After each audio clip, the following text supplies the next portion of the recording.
is an Unspoiled Network podcast. This is Spoil Me, covering So You Want to Be a Wizard by Duane.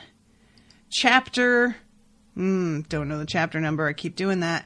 Contractual Magic, an introduction, and a little bit of the beginning of Major Wizardries. Spoiler alert, I read over, but technically I didn't go over 50 pages, so that's fine. In this section, we meet the dragon from the cover of the book that I've been... And I didn't see this dragon come. I should have seen it coming. I didn't really think through why there was a dragon on some of the covers of this book. But that's fun. Also, we have a car friend, and that really got me a little choked up. Welcome to Spoil Me.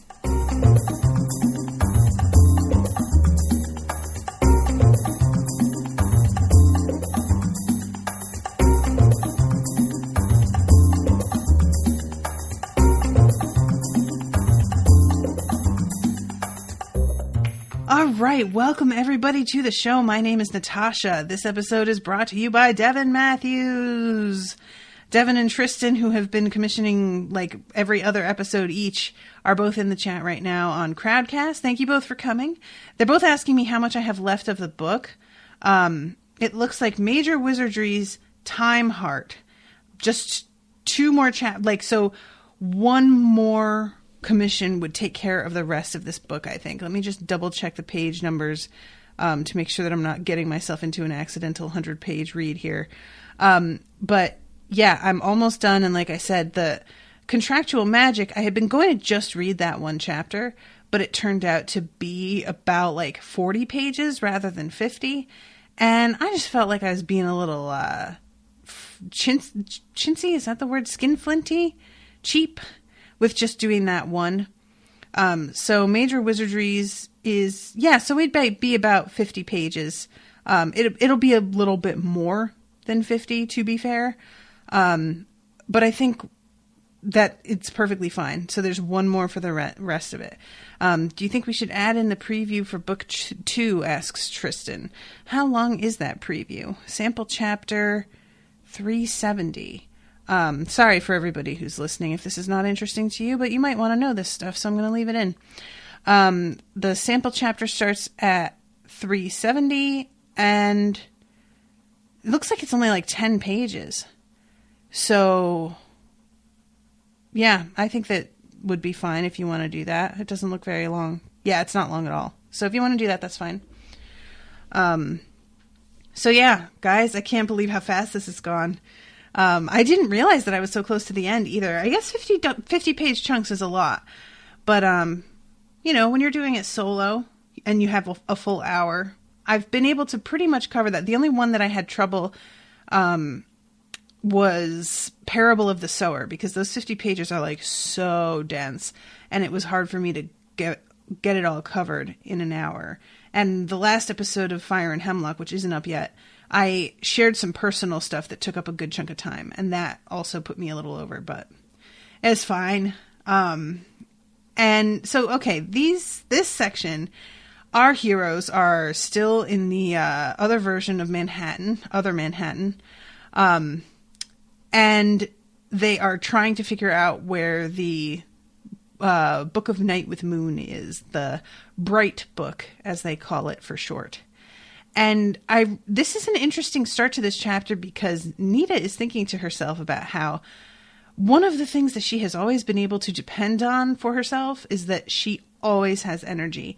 Even after she gets the shit beat out of her, she's able to get up and go home and, she's sore and like physically hurt, but she's not completely wiped out.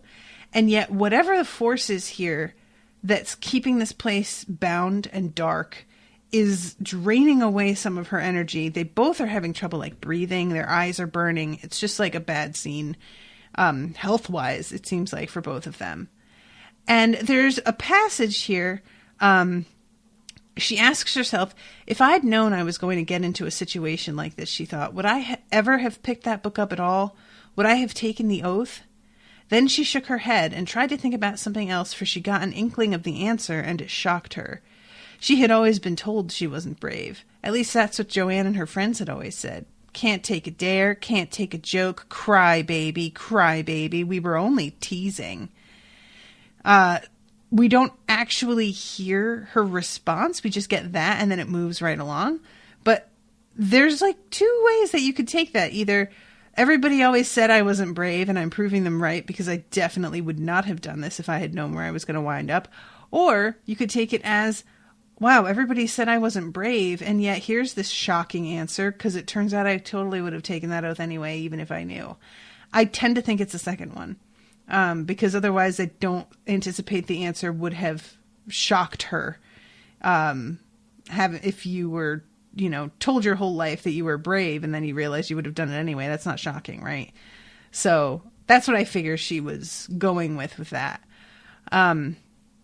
And they talk a little bit about this dude who is hiding the Bright book and some of the wording that he used to describe where it's hidden. He says that it's held by the eldest and that they're going to put extra guards around the usual accesses. So they're inferring from this that there is an unusual access that probably will not be guarded. And then there's this moment I love where Kit says he didn't look evil or sound that way, at least not till right at the end there. The snuffer was always glorious to look at before it scorned the light, Fred said, and it kept the beauty afterward. That's what the stars always used to say. That's one reason it's dangerous to deal with that one. The beauty seduces. Fred made a small feeling of awe and fear. What a blaze of darkness, what a flood of emissions. I was having a hard time keeping my composure in there. I was a little amazed that you didn't perceive the power burning around the shell he was wearing. Just as well, you might have spoken to him and everything would have been lost. That one's most terrible power, they say, is his absolute conviction that he's right in what he does. And then he says a little bit further down, believe something and the universe is on its way to being changed because you've changed by believing. Once you've changed, other things start to follow. Isn't that the way it works? Which I really like that. And that's one of those things that I think can be taken to an extreme. And then you get things like The Secret, which if y'all aren't familiar with The Secret, I would not recommend becoming familiar with The Secret because in the end, it comes down to a lot of victim blaming bullshit, in my opinion. But I do think that there is some power in thought. I do think that there is a change in perspective that can happen if you make an effort to focus on positive things and to make yourself believe that things can get better and have hopefulness.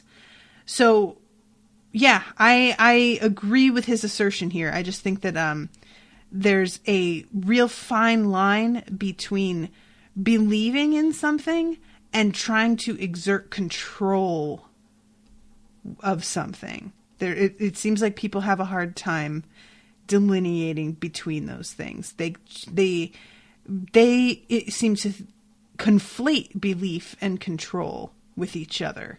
And part of believing is having faith, and part of faith is knowing that you are not in control and letting go of that, which is the part that I am not good at. Welcome to my TED Talk.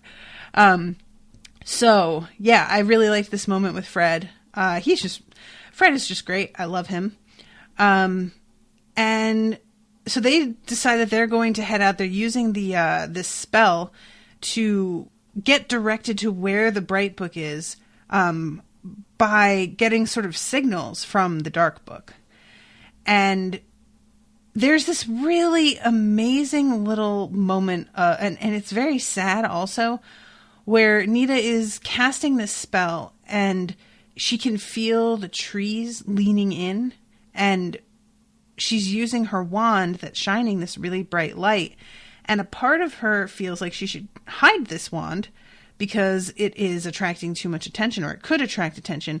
But the other part of her feels like these trees, there's no sun here, and they're desperate for sunlight, even though they're not even aware of what sunlight is. They just know that they're starving. And the light coming from this wand is just like a little bit of a taste of what they're missing. And so she feels them crowd towards her, desperate to try and get a taste of it. And she feels like it would just be really rude, basically, for her to try and hide that when the trees clearly need it so badly. So she lets them and she doesn't cover it. And there's just something about that moment that's really like pitiful and sad and like upsetting. I think because trees are like, I often see them as such innocence, and that's not always the case. Like I was talking about in the Narnia books, how some of the trees would even be on the witch's side and things like that. But when you think about it in our world, trees tend to be victims of our greed and avarice and carelessness and whatever. So having trees in this be starved and just desperate, and her being able to feel that as if they were like actual human beings who were able to tell her this was how they were feeling, is pretty intense. And like I said, kind of upsetting. Kit reached right down to pick up the dark book, which was as well, for immediately after the last word of the spell was spoken, it actually hitched itself a little way along the ground southward. Kit could only hold it for a moment before stuffing it back into his backpack. It no longer looked innocent. It burned, both to touch and to look at. Even when Kit had hidden it away and the backpack slung on, neither of them felt any easier. It was as if they were all now visible to something that was looking eagerly for them. Don't care for that.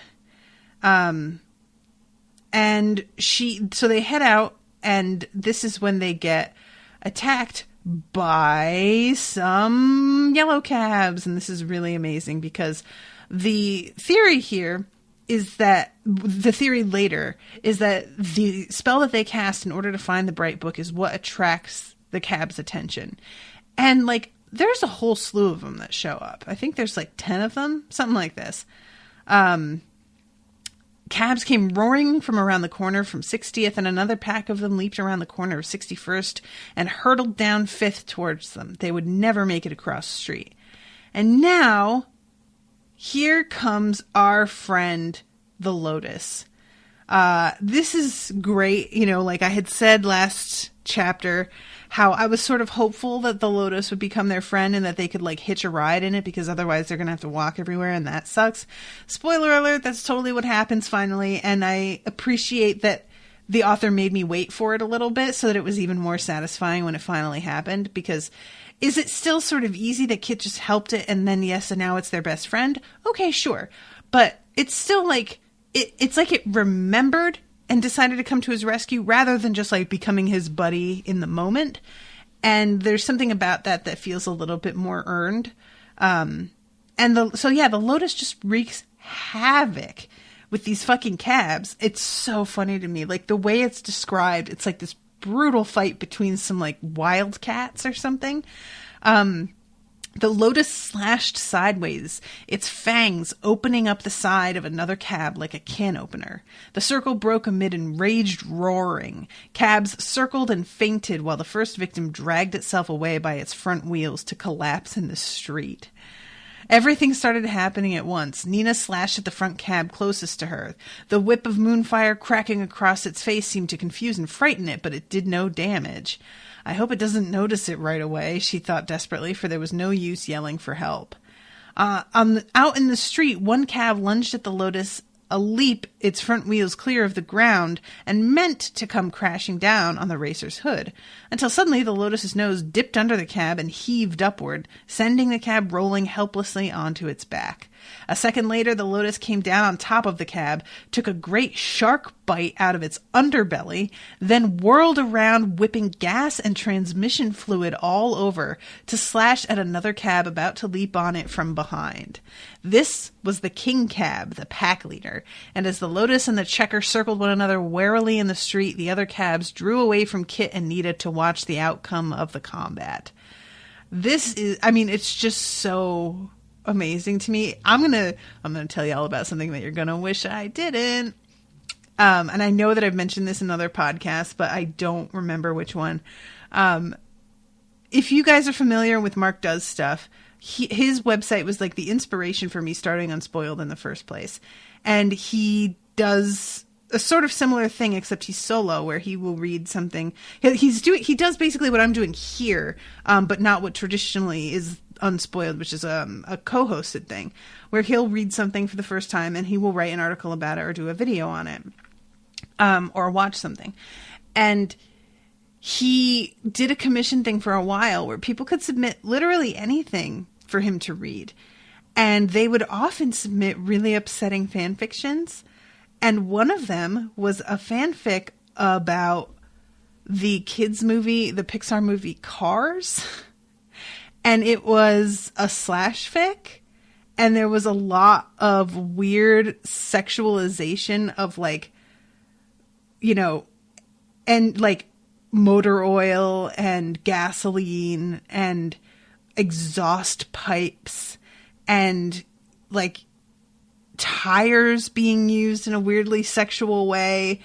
And just like I won't get into it, but it was the kind of thing that, while it was horrifying, there was also a part of me as I was listening to Mark like read some of it out loud that I was just like, you know, I gotta hand it to whoever wrote this. This is very imaginative. Like, just a real weird situation. But yeah, that is what I kind of like kept flashing through my mind here unwillingly, and lent a sort of hilarity to this scene that's actually pretty brutal, you know?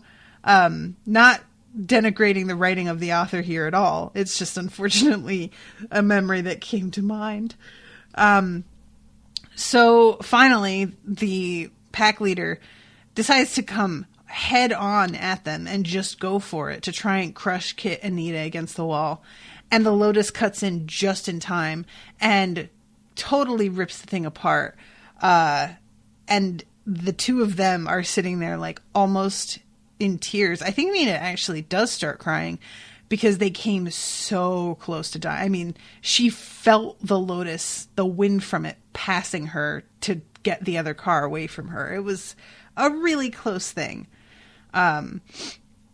So they stood that way for the space of 4 or 5 gasps, and then the Lotus rolled closer still and pushed its face roughly against Kit's leg like a cat.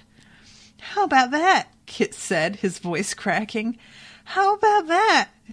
Nita put her face down in her hands, wanting very much to cry, but all she could manage were a couple of crooked, whooping sobs. And I love at one point, the Lotus smiled at Nita, a slow chrome smile, silver and sanguine. She said disconcerted and glanced up at Kit. "We gotta get out of here, Kit." So he asks the Lotus if it can give them a lift, and it's like, yeah, sure, and pops its doors open, and they just climb in, and it's the best. I love this so much. And as they're heading out, using the book as a kind of direction, you know, it apparently pulls towards wherever they need to go. And once they reach a spot that's as close to the bright book as they're going to get, it feels to Kit like it sinks down in his lap, because apparently this bright book is being kept underground, which is very bad news. They're all pretty bummed out to hear about this. Before I get there, Nita watched the book warping and skewing the very air around it, blurring its own outlines, and found it easy to believe the manual's statement that even a mind of terrible enough purpose and power to wrench this book to its use might, in the reading, be devoured by what was read. She hoped for Kit's sake that it wouldn't devour someone who just touched it. So, and Kit here, he's not doing great. Like, he's been feeling pretty terrible, and now he's saying how he has a headache also. And I'm kind of worried that, you know, all of this is going to turn out to have been even harder on him than she realized, because Nita's feeling tired, and she hasn't even done a whole lot yet. And Kit's the one that's been using his power over and over again. So I can imagine that it's kind of having an effect on him that she might not be aware of, because he's like the, you know, the mechanics one.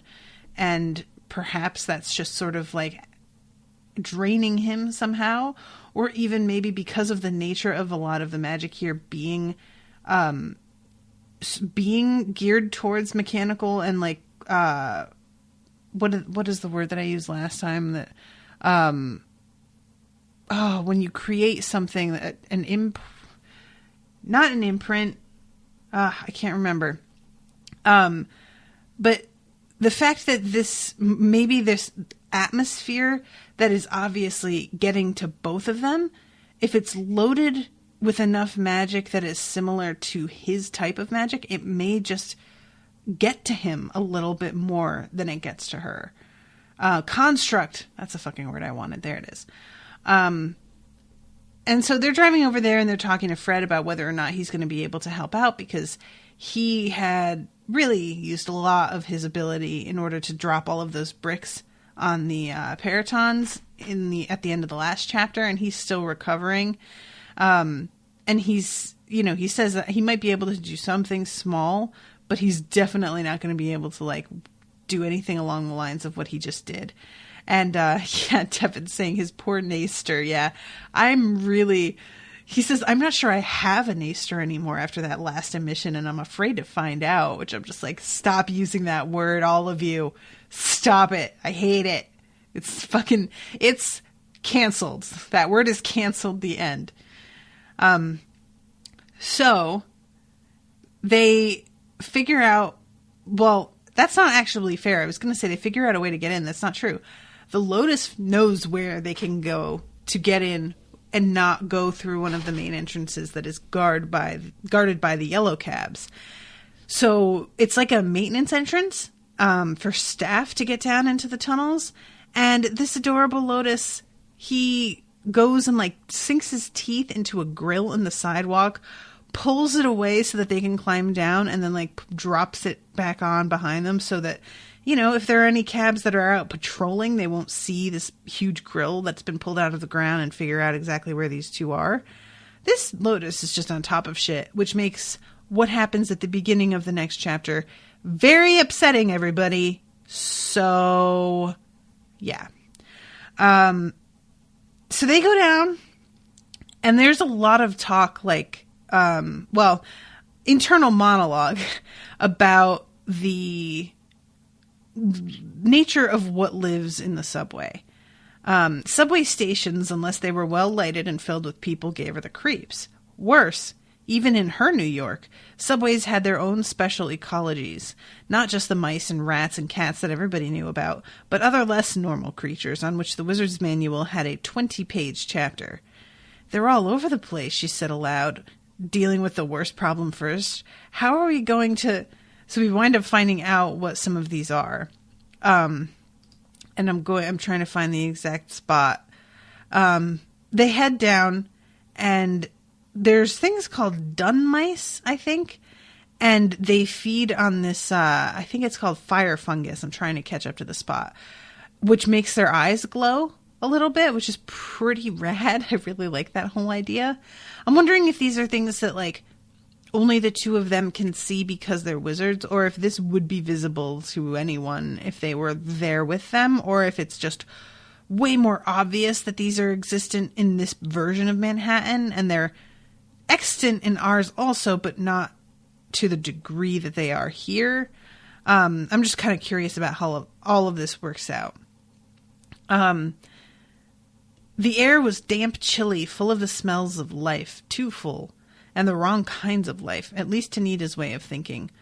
Mold and mildew, water dripping too softly to make a sound, but still filling the air with a smell of leached lime, a stale, puddly odor, wet trash piled in trickling gutters or at the bases of rusting iron pillars, rotting quietly, and always the sharp ozone and scorched soot smell of the third rail.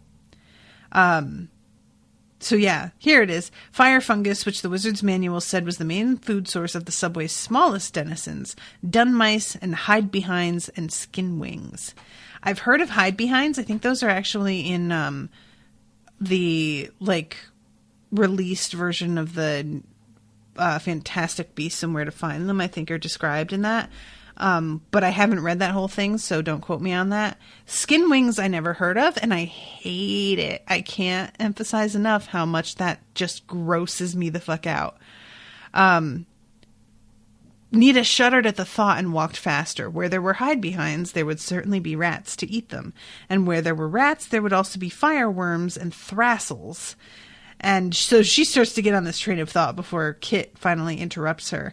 And he says that they have to go through this wall. So she uses some of her magic to open the wall up, because it's made from natural, sand, quartz.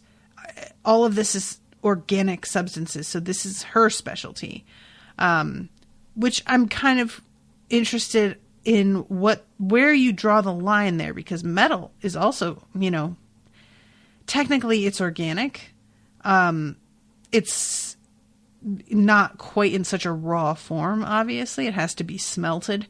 But I'm curious exactly where it goes from being something that's organic that Nita can deal with to something that Kit deals with. Because, if it were just stone, that'd be one. But this is cement. This is still a man-made, processed mixture that has been created and molded to be used in a, piece of modern technology like a subway. But yet she's the one that deals with this. So it's just kind of an interesting question. So they go through and there's a ton of fire mold, and they're kind of like looking around because the track just ends at the wall that they come through, which doesn't make any sense. And they start looking around, and guess what? It's a fucking dragon. And there's a dragon. There's many versions of the cover of this book, but the one that I used for the promo material for all of the, events on Crowdcast and the posts on the iTunes feed, is the one of the two of them hiding behind a wall and looking out at a dragon that's sitting there. And so I should have known a dragon was going to be in the story at some point, but I think that it's a combo of there are a lot of times where there are things on covers of books that never wind up coming up in the book. And this whole world didn't feel like the kind of world that a dragon would show up in, but also I think I just didn't realize how far along in the book I am, and that if there was going to be a dragon, it would be coming soon. There's not a whole lot of time left for this sort of thing to pop up in the story. So yeah, I just wasn't prepared for this. So when they say that, I was just like, oh shit. Once more, Nita tried to swallow and couldn't manage it. This looked nothing like the fireworm her book had mentioned, a foot-long, mouse-eating lizard with cigarette lighter breath. But if a fireworm had a long, long time to grow... She remembered the voice of the young man in the three-piece suit saying with relief, "The eldest has it." There was no telling how many years this creature had been lairing here in the darkness, growing huger and huger, devouring the smaller creatures of the underground night and dominating those it did not devour, sending them out to steal for its hoard or to bring it food. So, yeah, combo of things happening here. Piles and piles of junk as well as precious rubies and all kinds of gems, bars of gold of all different sizes, bolts of really expensive cloth, probably priceless works of art and statues, but also straight up garbage mixed together. So the book is in there somewhere, but this isn't the sort of setup that a human being would have, where something that's really valuable is set aside from the trash. It's all jumbled together. The book is not kept on some plinth separate from everything. Once the dragon goes to find it for them, it has to literally dig through heaps of trash to figure out where the hell it is, which is so disrespectful. I just think that's so funny. Devin saying, "I don't think that spell was specialized. It was the Mason's word, which works on stone. They were more worried about the stone content of the wall." That's true. Yeah, I guess I was just assigning some significance to the fact that it was Nita who cast that spell, but it probably doesn't. Probably doesn't matter. Probably. I don't know for sure, but you're right. So what they wind up figuring out, because they're watching this dragon who I'm not trying to say this dragon is not fierce as hell and obviously something to be afraid of, because obviously it is. But this dragon is a little bit touched in the head. Like, it's getting old and it's forgetting things. And because it's forgetting things, it loses track of what it has, which leads to people being able to steal from it, and it will not know anything is even missing for a while, which, when your whole deal is guarding your hoard against thieves, if thieves can just come and take and you don't even notice, that's real embarrassing. So they watch him, like, counting 4006, it whispered, annoyed, hurried, angry. It was here somewhere. I know it was. 3000. No, 4000. And so they're watching it, and this poor dragon is just like trying to show off all of its things that it has once it notices them, because they use the speech, but like, and I mean the mental speech, to talk to each other, but it doesn't actually keep them silent. The dragon hears them talking. So I don't know why is my Kindle, I think my Kindle app is frozen. It's not moving to the next page. I'm going to have to restart it. So yeah, it turns around the instant that they try and talk to each other. And I didn't expect that. Like, I kind of should have, I think. And it didn't come as a total shock that happened, because of the fact that a lot of times dragons are meant to be next level kind of magical. They're not, your ordinary beings where, they have to learn magic the way that your average human being would. That's like their whole, their actual existence is tied in with magic in a way that's almost impossible for us to understand. So obviously something that we think that would hide the way that we're talking from the average human would not necessarily work on a dragon the same way. So I liked that, actually. And they decide to, rather than like, because obviously once this dragon thinks they're there to steal some shit, it's like, oh, you had best leave because I will melt you and I will not feel bad about it at all. And they decide that the best way to deal with this is to make a deal, which is actually really smart, also really scary. Had not occurred to me, and the fact that they're going to be giving up the dark book in order to make this deal is really alarming. It's like, it's not so much that it's, I'm not even mad about them giving it away so much as the fact that once they do, there's no telling what's going to happen to it. They set that spell where supposedly nobody's going to be able to rob that dragon ever again. But I'm not sure how much I trust that spell, if I'm being honest. All right.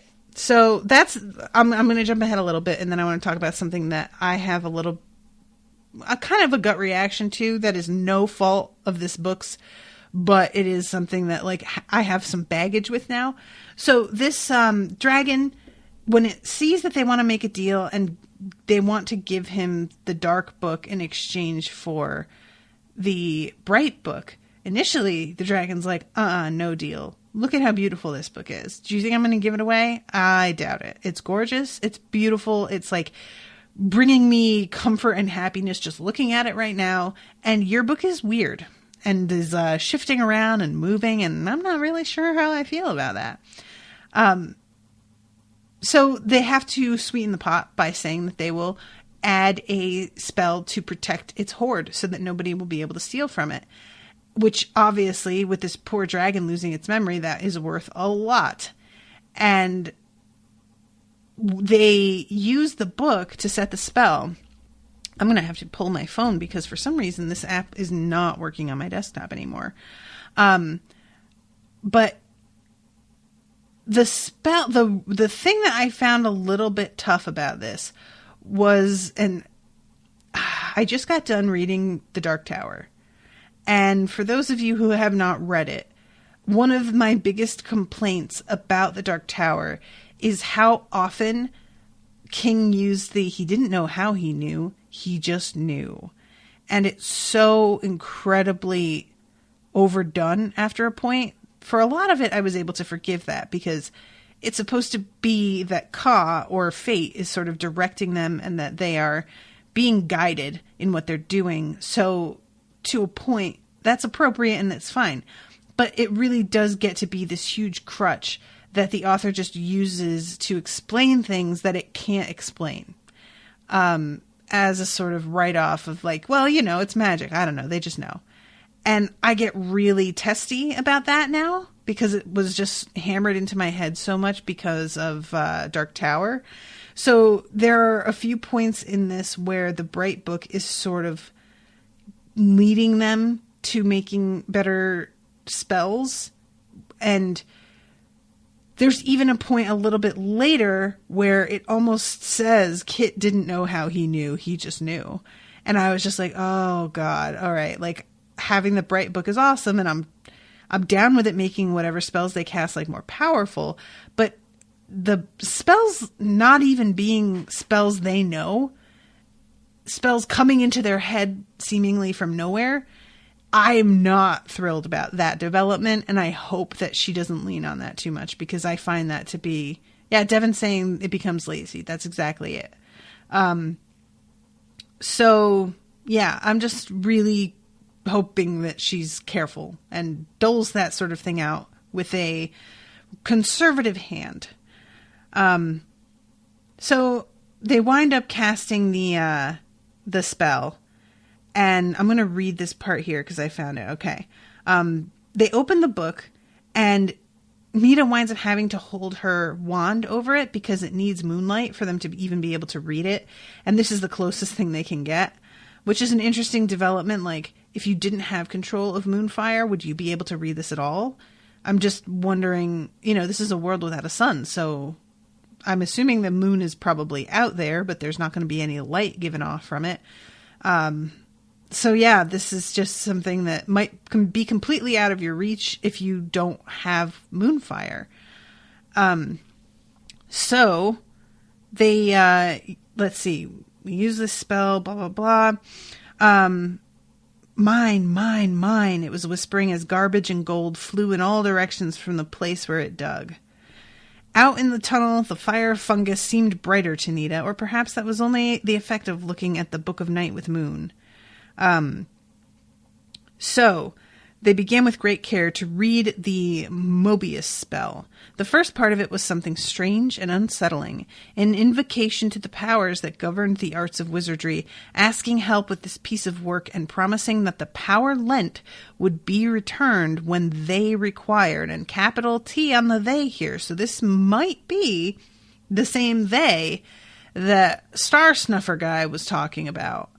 Nita shivered, wondering what she was getting herself into, for use of the speech made the promise more of a prediction. Then came the definition of the space to be twisted, and finally the twisting itself. As they spoke the words, Nita could see the eldest, still digging away at his hoard, going pale and dim, as if with distance, going away, though not moving.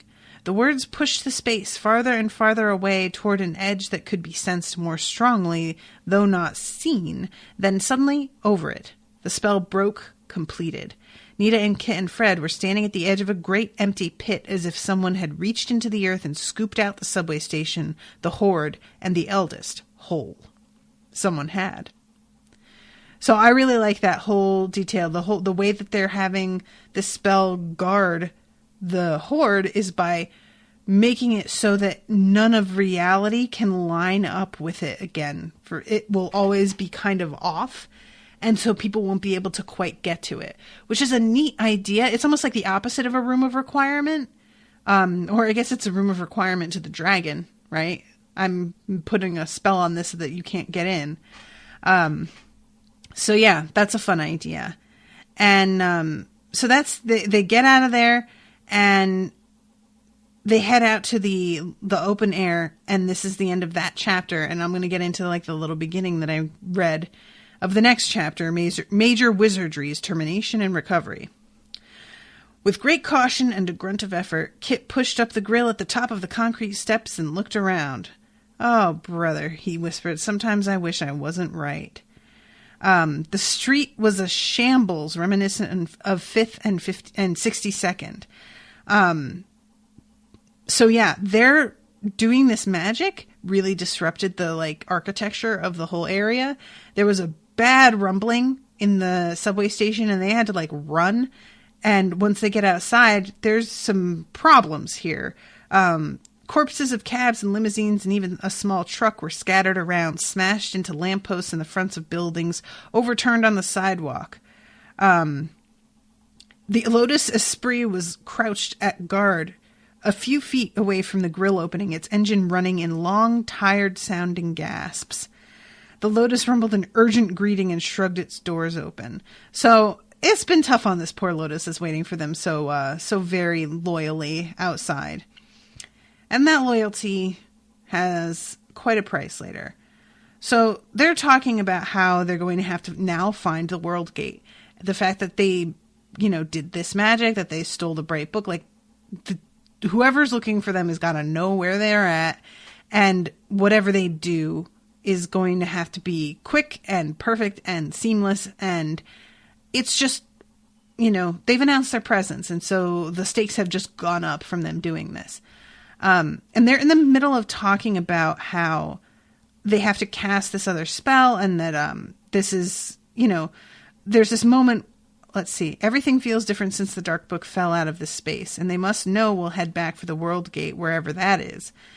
Nita, you up for one more spell? Do we have a choice? What I want to know is what we're supposed to try on whatever they have waiting for us at Grand Central. You-know-who isn't just going to let us walk in there and leave with the Bright Book. So they're calling him you-know-who, which is really something. That's obviously something that most of us that are Potterheads associate with Voldemort. But calling him Star Snuffer does seem kind of weird. And he doesn't have a name otherwise that we heard. So I guess it makes sense. And even if he did have a name, because of the way this world reacts to things, I'm not sure using it would be a smart idea anyway. So Kit pulls out the book and he says, it feels, Nita, I don't think they can hurt us while we have this. Or if they can, it won't matter much. Maybe not if we read from it, Nita said, but you remember what Tom said. Yeah, but there was no concern in Kit's voice, and he was looking soberly at the book again. And so she uses it to cast this spell to figure out, I think, where the World Gate is exactly, right? She had hardly begun reading the imaging spell before a wash of power such as she had never felt seized her and plunged her into the spell head first. And the amazing thing was, she couldn't even be frightened, for whatever had so suddenly pulled her under and into the magic was utterly benevolent, a huge calm influence that Nita sensed would do her nothing but good, though it might kill her doing it. What a sentence! It would do her nothing but good, though it might kill her doing it. Well, all right then, as long as we know where we stand on that. The power took her, poured itself into her, made the spell part of her. There was no longer any need to work it. It was. Instantly, she saw all Manhattan laid out before her again in shadow outlines, and there was the World Gate, almost drowned in the darkness created by the Star Snuffer, but not hidden to her. The power let her go then, and she sat back, gasping. I think I see what you mean, she said. The book, it made the spell happen by itself almost. Not almost, Kit said. No wonder you-know-who wants to be kept out of the hands of the senior wizards. It can make even a beginner spell happen. It did the same thing with the Mobius spell. If someone wanted to take this place apart, or if someone wanted to make more places like it and they had the book. So, it turns out the gate is underground under Grand Central in one of the train tunnels, which is, again, who wants to go underground in this fucking place? Nobody. Who wants to be near trains? Because there are lots of machines that are malevolent here. Nobody. This is all very bad news. So they're driving along as this is all going on in the Lotus, and all of a sudden, the Lotus takes a left, and they're seems to be aware that they're being followed, and is trying to make a break for it. And as the Lotus is working on this, Nita and Kit are discussing the fact that they were supposed to study for this whole trip, and that as they read, it just seemed like more and more chapters popped up. So she only got to chapter 40 and he got to like chapter 33, and they didn't do all of the reading they were supposed to do. So they're not totally confident that they're prepared for whatever winds up happening here. And then this is the moment. They get out of the car in front of Grand Central, and all of a sudden there's this huge clang. And it is followed by a few other, and then a bunch, until it's like a drum roll. And then around the corner comes the fucking statue of you-know-who riding his creepy-ass 8-legged, skull-headed horse that they saw in the, like, around Central Park, I think it was. And this thing is the worst. It's super creepy. I just give anything 8 legs and I'm not going to be a fan. Take the face away and give it a skull. Even worse. Like, this is just really zeroing in on some things I don't like at all. The Star Snuffer had put aside his 3-piece suit for chainmail like hammered onyx and a cloak like night with no stars. His face was still handsome, but dreadful now, harder than any stone. His eyes burned with the burning of the dark book, alive with painful memory about to come real. That's an interesting sentence. I'm curious what that means exactly. About the feet of his mount the Peritons milled, not quite daring to look in their master's face, but staring and slavering at the sight of Kit and Nina, waiting the command to course their prey. And he says, "You have stolen something of mine," said a voice as cold as space, using the speech with icy perfection and hating it. "No one steals from me." The bolt that burst from the rod was a red darker than the eldest's fiery breath. Nita did not even try to use the Rowan wand in defense. She might as well have tried to use a sheet of paper to stop a laser beam. But as she and Kit leapt aside, the air around them went afire with sudden clarity, as if for a moment the darkness inherent in it was burned away. The destroying bolt went awry, struck up sideways, and blasted soot-stained blocks out of the facade of Grand Central. And in that moment, the Lotus screamed wild defiance and leaped down 42nd at the rider and his steed. This Lotus gets crushed by the feet of this metal 8-legged horse. And I hate it, and I'm mad about it, and I'm mad at this author for getting me to care about a car. That seems really unnecessary, and I don't care for it, and I would like to speak to a manager, please. So, yeah, they're like, I feel so bad because I always feel bad in moments like this where there's like a terrible loss of somebody that you've like grown weirdly close to, and there's no time for anybody to process it at all. This happens, and they just have to like run. Nita was busy getting the Rowan wand out, had gotten ahead of Kit, who couldn't move as fast because he was crying. But it was his hand that shot out and caught her by the collar at the bottom of the ramp, almost choking her and kept her from falling into the pit. There was no floor.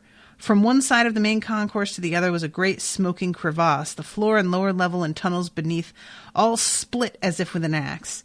Ozone smell and cinder smell and the smell of tortured steel breathed up hot in their faces, while from behind, outside, the thunder of huge hooves on concrete and the howls of Peritons began again. So this is the part where Nita turned to Kit, desperate. Though his face still streamed with tears, there was an odd, painful calm about it. "I know what to do," he said, his voice saying that he found that strange. He drew the antenna out of his back pocket, and it was just as Nita noticed how strangely clear the air was burning about him that Kit threw the piece of steel out over the smoking abyss. She would have cried out and grabbed him, except that he was watching it so intently. So the antenna is falling and seems to get bigger and bigger and stretches and grows as it's falling, and finally it stops, and it's a sword blade, not falling now, but laid across the chasm like a bridge. The wizardry broke and turned Nita loose. Kit moved away from her and stepped out onto the flat of the blade, fear and pain showing in his face again. And he says it's noon-forged steel. He can't cross it. He'll have to change shape or seal this hole up. And that's the end of where I read. So, Devin says, R.I.P. Lotus Boy. Lotus was a good doggo. He was a big metal doggo. Yeah, I'm just, like I said, I'm mad about it. I don't care about cars in the best of times. I don't feel like it was necessary to make me care about this car. And, yeah, what the hell? Diane, what are you doing? How dare? In the end, that's where I'm at. How dare? But yeah, this has been really fun, and I have no idea what to expect because I figure they'll get to the World Gate. I'm wondering, like, if they get through, are they going to make it back home again? Are they going to wind up somewhere else by accident? Are they going to be able to, like, close out the day and just be like, well, we got the book. Cool. Thanks, guys. And think that they're going back to because I know, obviously there's another book, so more adventures are coming. There has to be a continuation of this whole thing. I know that they're not going to, like, kill the Star Snuffer in this book. I don't see that happening. But I'm just really curious how this is all going to wrap in this particular book. Yeah, I don't know.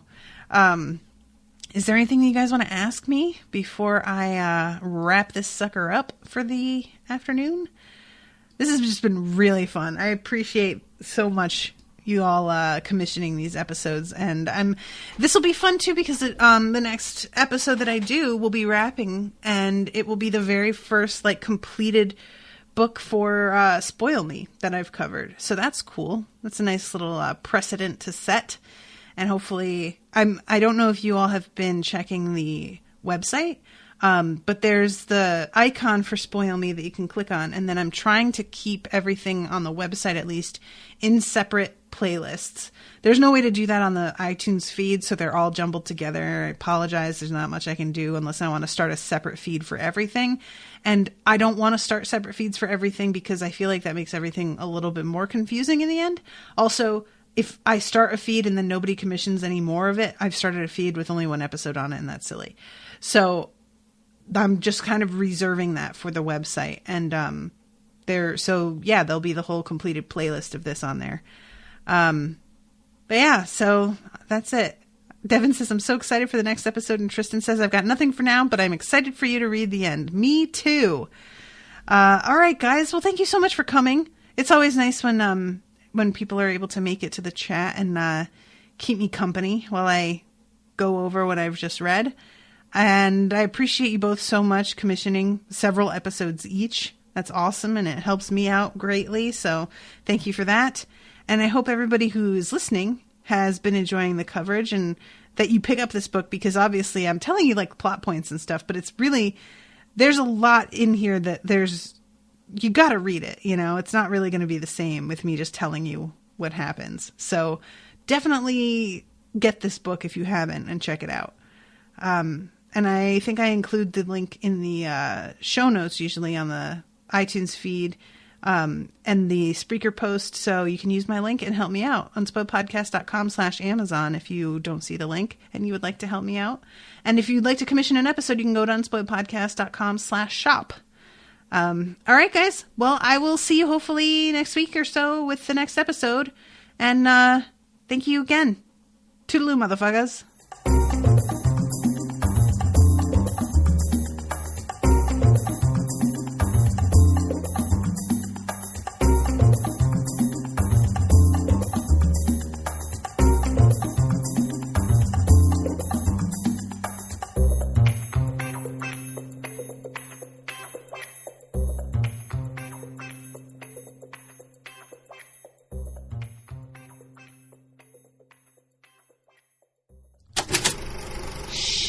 That was an Unspoiled Network podcast.